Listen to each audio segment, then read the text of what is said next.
Efeso 5:8-14. Kayo'y dating kadiliman, subalit ngayon ay liwanag sa Panginoon. Lumakad kayong gaya ng mga anak ng liwanag, sapagkat ang bunga ng liwanag ay nasa lahat ng mabuti, matuwid at katotohanan, na inaalam kung ano ang kalugod-lugod sa Panginoon. At huwag kayong makibahagi sa mga gawa ng kadiliman na walang ibubunga, kundi inyong ilantad ang mga ito.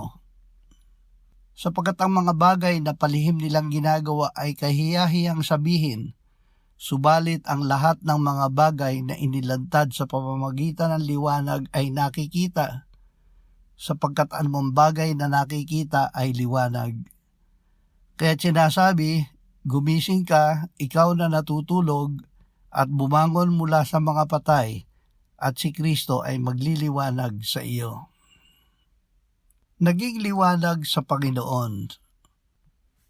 Tayo na sumampalataya sa Panginoong Hesukristo ay naging liwanag sa Panginoon.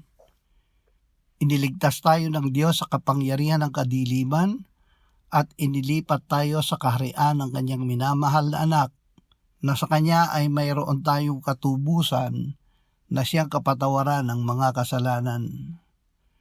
Nakikita na natin ang liwanag ng Panginoon. Manatili tayong gising at mamuhay gaya ng mga anak ng liwanag. At si Kristo ay magliliwanag sa atin. Hindi niya tayo hahayaang mamuhay sa kadiliman. Nahirito